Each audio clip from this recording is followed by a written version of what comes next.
Welcome back. This is Farmer Brad, and I wanted to share with you drawing out this vision a little bit. A good friend of mine suggested I need to draw it out because I know I see what I'm doing here, but I need to visually let y'all see it a little bit more what I'm going to do.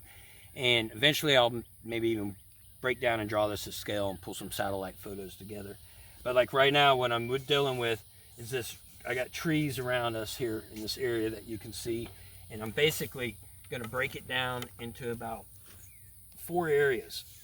You know, I've got the greenhouse that's going to end up, oh, let me fix the greenhouse that's going to be going up over here, and it ends up, it's going to be about 60 feet long by about 14 feet wide. That's the house that I have that we're going to start moving over here.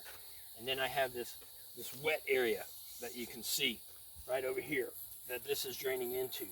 And then we have what's going to end up being divided into 3 terraces. Right here is one that's already existing. It's already got a lot of neat native grasses along it and Texas grama and stuff. We're going to leave that there because that's awesome. That helps with erosion control because the water's obviously going to drain off over here. And each one of these is going to be broken down a little bit. What our next step is to start digging this out deeper and channeling this dirt over here to make it a little bit more flat for that terrace. But all this water is going to run this way, and the storm runoff is going to run this way, and eventually we're going to plant stuff here like lemongrass. If this overflows, it'll go around the greenhouse.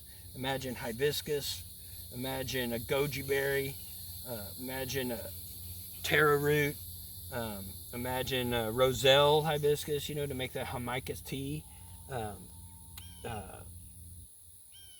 Anyways, there's like edible stuff that we can grow there that will enjoy that poor drainage. And so we're just going to use it to our advantage. But in the first station of this terrace is basically going to be a series of about 12 raised beds. And what I'm looking at is these 200-gallon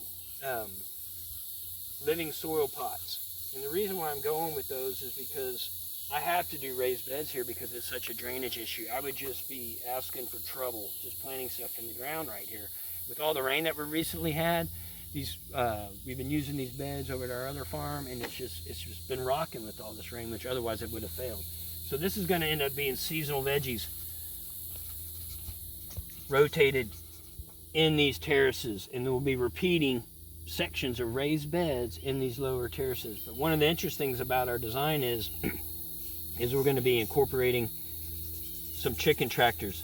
And I've got a really neat design I'm going to share with you and how we're going to do this. But basically these chicken tractors will be rotated every few days, and they'll be going in and out of these beds, maintaining, keeping the grass and everything down, hopefully helping with pest control, and then of course giving us the eggs, the fresh eggs that we all want on a small little micro farm like this.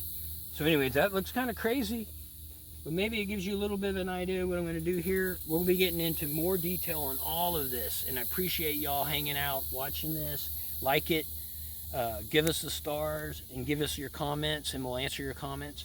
And until then, peace out.